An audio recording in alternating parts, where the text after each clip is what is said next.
Bueno, Edmundo, la verdad es que considerando que hoy el tema de la inteligencia artificial ya está en boca de todos, ¿no es cierto? Hemos visto un boom respecto a la inteligencia artificial, sobre todo generativa, a un nivel de consumidor final, ¿no es cierto?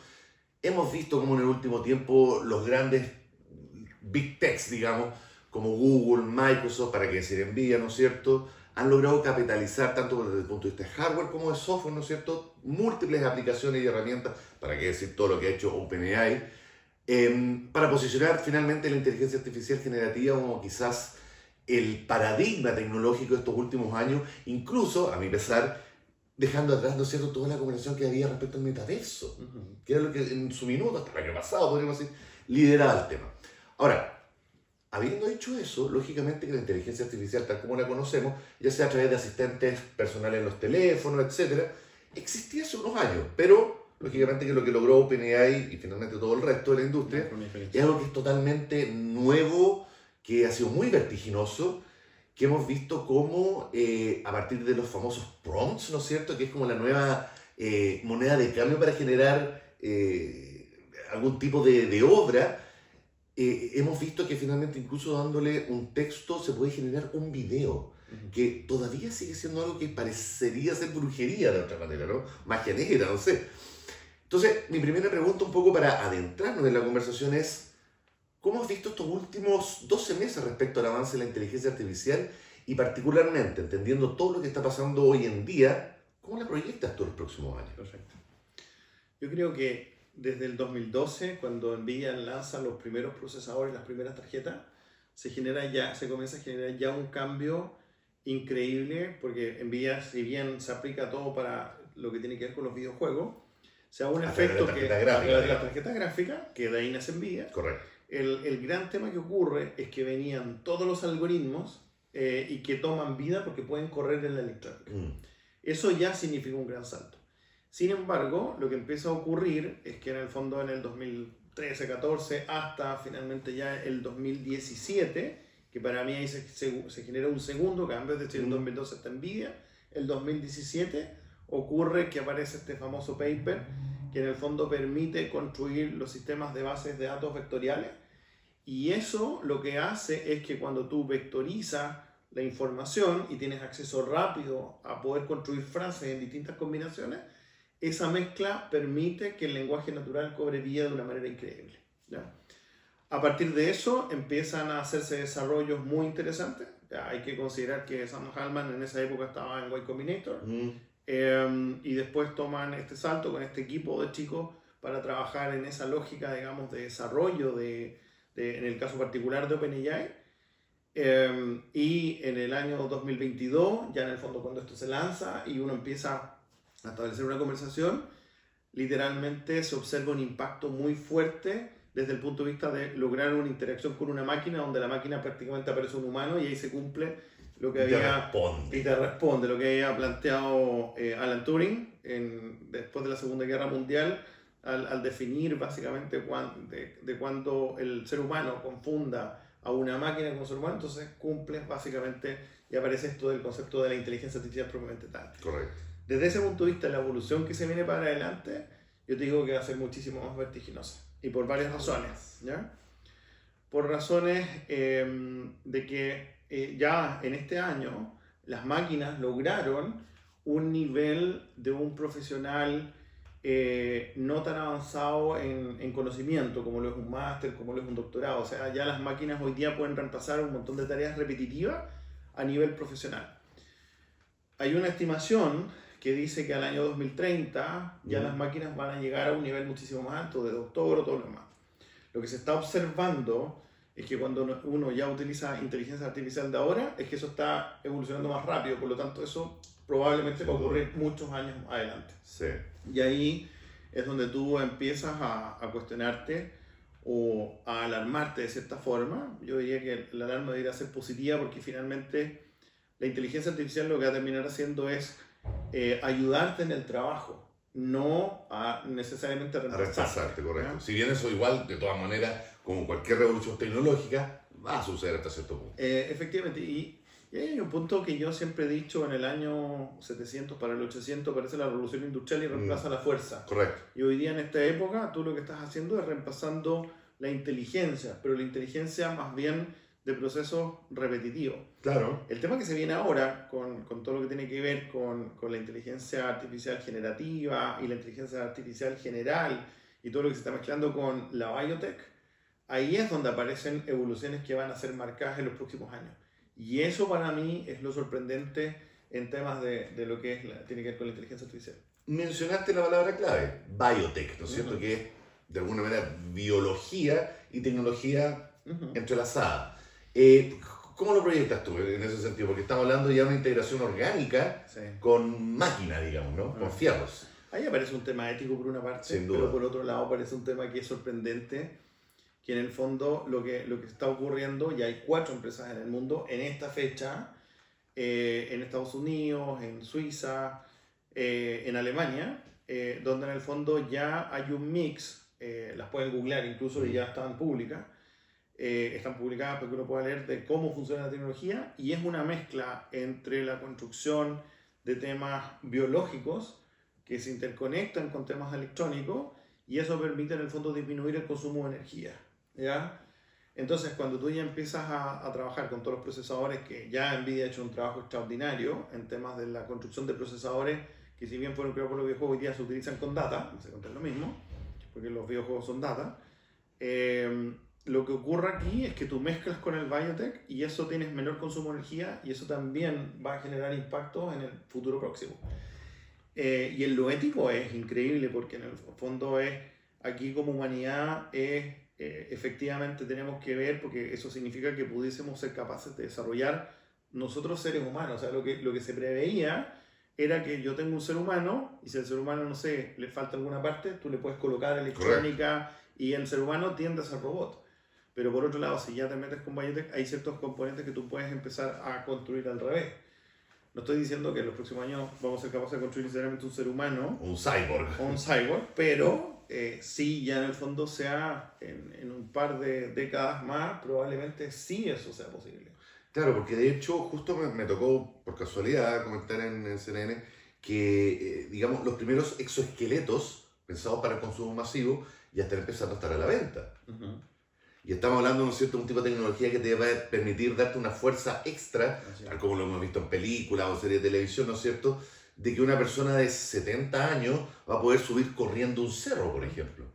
El otro punto que también te ocurre o con discapacidad es que, por ejemplo, en Texas, el otro día estaba viendo ahí en Tesla, y ya está el humanoide disponible para que el próximo año, en el fondo, tú lo puedas usar y tener en casa. Entonces tú lo compras y lo tienes en casa, y vas a tener un humanoide que tú vas a poder conversar con él, darle instrucciones.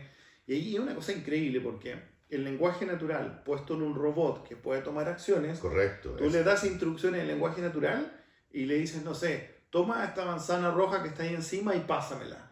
Y él es capaz de verla, aplica en el fondo la inteligencia que tiene, toma la manzana y te la entrega. Entonces ya es lenguaje natural con máquina, literalmente. Claro. ¿Sí? O sea, en el sentido de la robótica, como lo vimos en cualquier medio de ciencia ficción, cada vez está siendo más posible. Absolutamente. Y eso ya es posible. O sea, estos robots, hay un montón de otras marcas.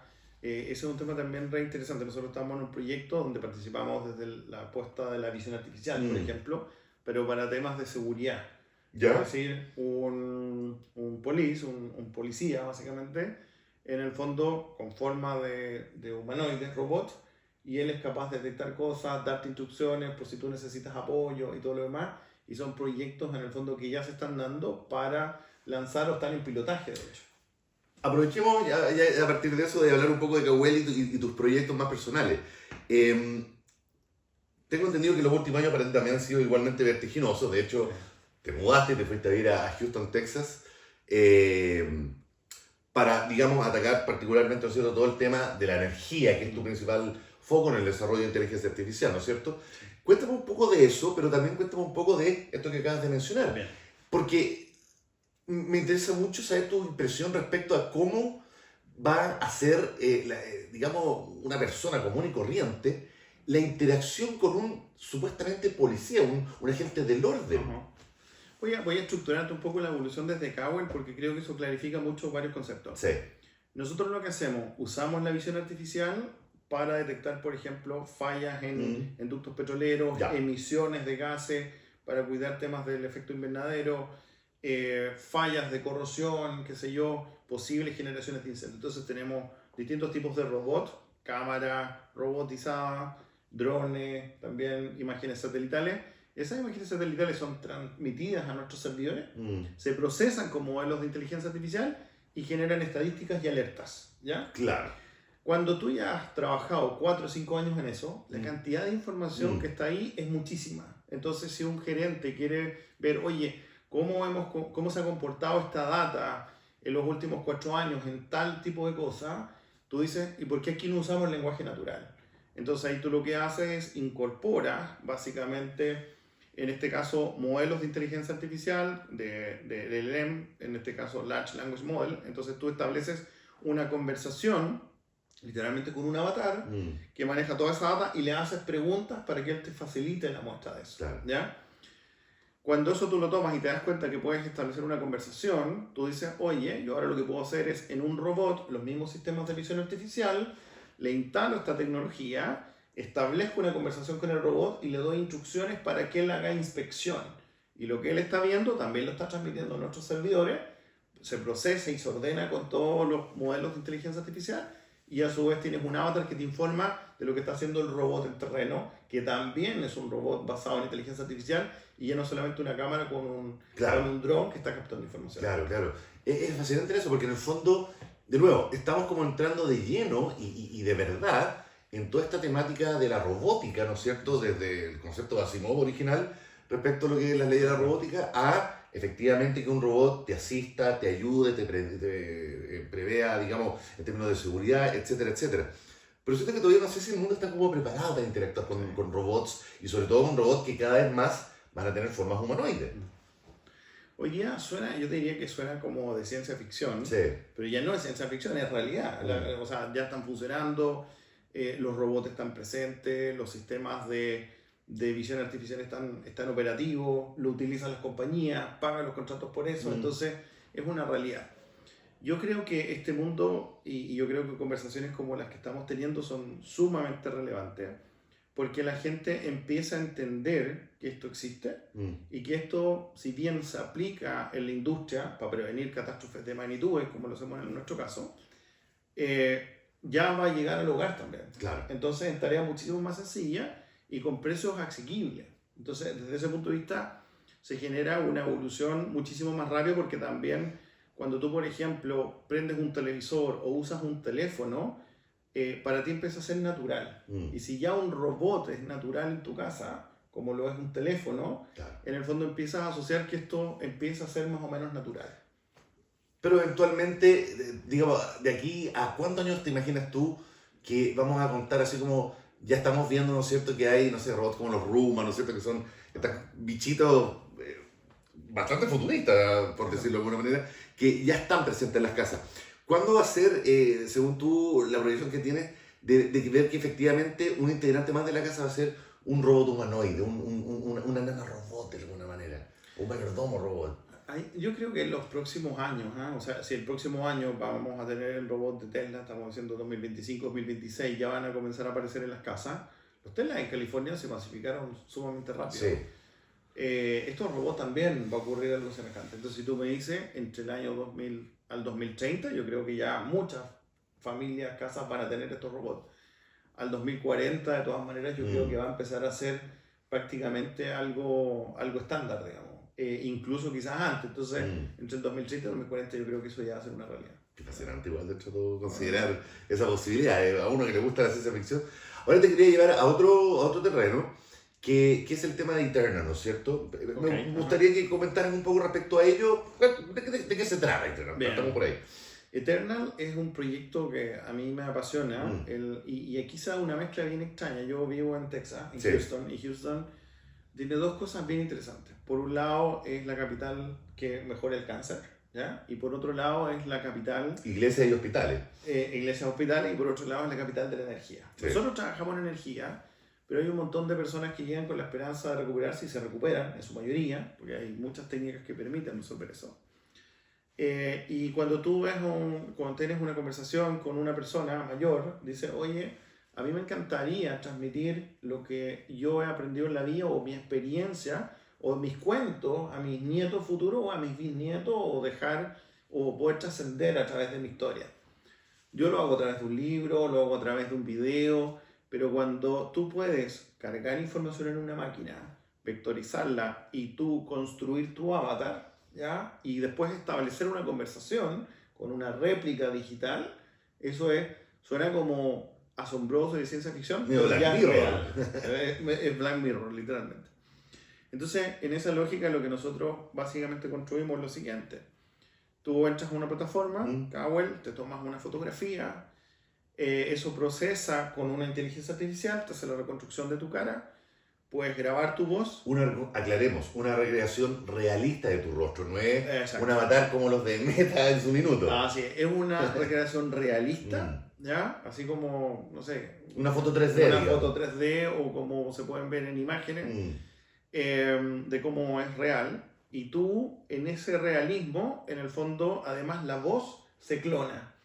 Entonces lo que tú obtienes es una imagen realista tuya, de tu cara y la voz, y además toda tu información que tú pusiste ahí. Esa información se puede cargar a través de documentos o a través de conversaciones y grabaciones que tú le cuentas a este espacio y que es capaz de vectorizar.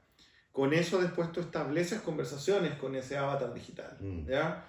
Si esto lo haces masivo, donde cada una de las personas comienza a crear su avatar cuando está vivo, o yo quiero crear a mi abuelo, que sé yo, que ya falleció, y contar ciertas historias, juntándote con la familia tu mamá y tu papá, qué sé yo, en el fondo empiezas a crear un espacio donde tienen los avatares de distintas personas. Una de las cosas, por ejemplo, que estamos poniendo en Eternal es, tú puedes ir al cementerio o incluso tienes las cenizas de tu paciente, tú miras a través de un QR o de realidad aumentada y te lleva a la conexión con el avatar y tú puedes establecer una conversación con el avatar digital.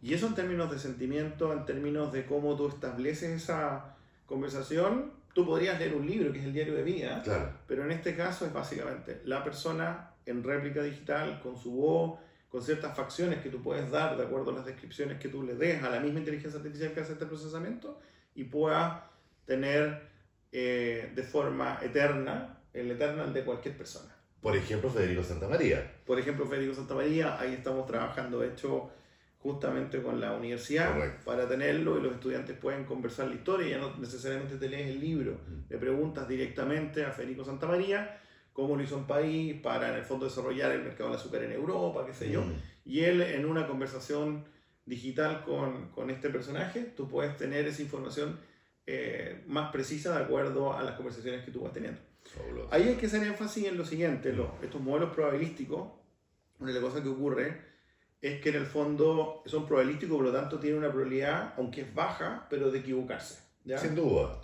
Pero en la mayoría de los casos le apunta y funciona súper bien. Entonces, la gracia que tiene esto es que tú personalizas en digital a un equivalente, digamos, humano. Es increíble. Y es algo que finalmente cualquier persona va a poder tener como una especie como de gemelo digital. Literalmente. Es un gemelo digital en todos los sentidos. En voz, en el conocimiento que tiene, en su réplica física. Claro. Estoy de acuerdo con tu concepción de lo que es un gemelo digital, pero eso automáticamente también me lleva a otro terreno dentro del mundo tecnológico, del cual tú también eres parte, y que a mí personalmente es un poco lata porque siento que quedó con toda la conversación de inteligencia artificial un poco como en segunda línea, que es todo el tema de la realidad virtual, pero particularmente el metaverso.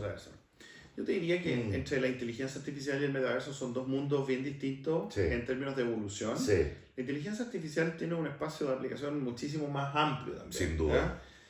Y el metaverso sí tiene ventajas porque básicamente el metaverso te permite intercomunicar en un lugar común. Entonces, la inteligencia artificial literalmente lo que hace es reemplaza la inteligencia y el metaverso te reemplaza espacios, ¿ya? Claro. Uno de los grandes temas que se ha tocado es que en 2050 van a haber del orden de 10 billones de personas en la Tierra. Eso trae un montón de problemas medioambientales de calentamiento global, etc. Y por eso se trabaja mucho con tecnología, hay que resolverlo con tecnología. Claro. Pero por otro lado, también genera temas de espacio físico, de dónde las personas viven, cómo conviven, qué sé yo.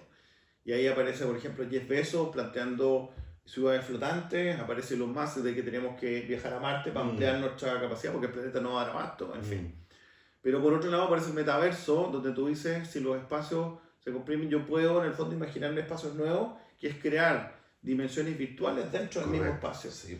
Y ahí y en el entrenamiento y el metaverso también tiene fuerza. Pero como la inteligencia artificial es mucho más amplia, como más aplicable para cualquier persona. Es más aplicable y también el ser humano como que busca la tangibilidad y la aceleración. De hecho, la optimización de procesos, el hecho de amplificar tu capacidad productiva, eso es muy valioso en términos de las empresas, de las personas también.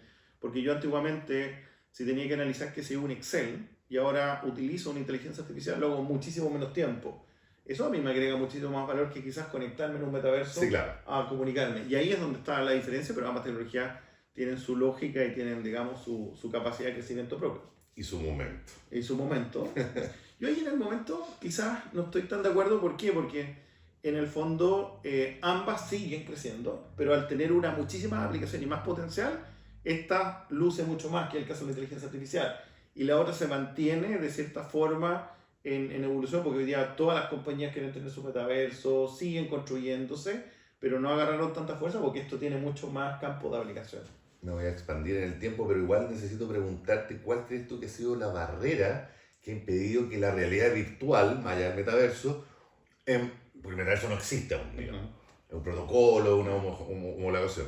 La realidad virtual, ¿por qué crees tú que, considerando que es una tecnología que empezó a circular en los 90, y pensamos que quizás los 2000, los primeros años del post-siglo XXI, con los celulares, digamos, los smartphones, la cosa sí podía llegar a más gente y se podía masificar, y sin embargo no ha ocurrido. Después viene la conversación con el metaverso, lo mismo, tampoco. ¿Por qué crees tú que la realidad virtual todavía no golpea el mainstream? Yo creo que hay dos cosas. Uno es el aparataje. De acuerdo. ¿Ya? Uno es el aparataje. Muy importante. Es el aparataje, porque un experimento que hicimos nosotros en Cowell, los metaversos nuestros hoy día son en plataformas web. Y en plataformas web la masificación el crecimiento es muy rápido. Pero cuando tú quieres incorporar eso con lentes, el crecimiento decae por varias razones. Los lentes son caros todavía, es mucho el aparataje, claro, es incómodo, sí. Y el ser humano tiene sus sentidos generados. Quizás las próximas generaciones evolucionen en una lógica más de acostumbrarse a usar hardware, y eso facilita el uso del metaverso, pero hoy día no es. Entonces, uno es el aparataje. Y el otro punto es, yo te diría, lo engorroso quizás de acceder, sí. De configurar. Sí. Entonces, si eso se simplifica, básicamente cuando, por ejemplo, no sé, el iPhone para mí es otro punto de inflexión. Te iba a preguntar si has probado la Apple Vision Pro, por ejemplo. Sí. El aparataje te incomoda, porque en el fondo tú andas caminando todo el rato con algo encima, entonces ves en realidad aumentada, es una especie de Terminator, si quieres definirlo, pero sí el aparataje incomoda, ese es el punto. Entonces, en esa lógica, yo te diría que claro, la realidad virtual ha tenido esas barreras como tal. Sin embargo, el hecho de aparecer en un mismo espacio, compartir ciertos elementos, digamos, de interacción, yo eso lo encuentro que sí tiene sentido y muchas compañías lo compran. No necesariamente tener el crecimiento de la inteligencia artificial por la potencia que tiene la inteligencia artificial, pero sí es una tecnología que presta utilidad. Sin duda. Sí. Oye, y finalmente, y cambiando de tema nuevamente, te quería preguntar, porque tú fuiste parte de unas mesas de trabajo en el Senado, ¿no es cierto? Sí. Respecto a justamente innovación, inteligencia artificial, tecnología, etc. Te quería preguntar cuál es tu visión respecto a cómo el Estado, más allá de los gobiernos de turno, cómo el Estado está asimilando esta vertiginosa carrera tecnológica, ¿no es cierto?, donde en términos de regulación, ¿no es cierto?, privacidad, protección de datos, implementación en el aparato. ¿Cómo ves tú que está reaccionando frente a estos cambios? Yo respecto de Chile en particular, me genera una preocupación. Sí. Porque a mí me ha tocado ver, por ejemplo, no sé, en Medio Oriente, si tú te vas a Arabia Saudita, a Emiratos Árabes Unidos, ellos crearon ministerios de inteligencia artificial. Derechamente. Y básicamente hay un concepto que para mí, si uno simplifica, ni siquiera tan simplifica, pero las tres variables más importantes para que un Estado sea fuerte para que un país tenga una buena calidad de vida, qué sé yo, tiene que ver con una buena educación, una buena salud y justicia. Y en la justicia incorporar partes también relacionadas con que tu vejez sea razonable y sea justa para el futuro, qué sé yo, pero por otro lado la seguridad del país, en fin. Cuando tú haces una unión de esas tres variables dentro de un estado y tú ves cómo los modelos de inteligencia artificial te pueden ayudar a resolver aquello, es un impacto brutal que tú tienes en esos tres espacios. Y hay gobiernos que se dieron cuenta, digamos, los gobiernos en Europa y que además están haciendo sus regulaciones, en Estados Unidos, en el caso de Medio Oriente, ellos dijeron, nosotros lo que vamos a hacer acá es crear derechamente ministerios.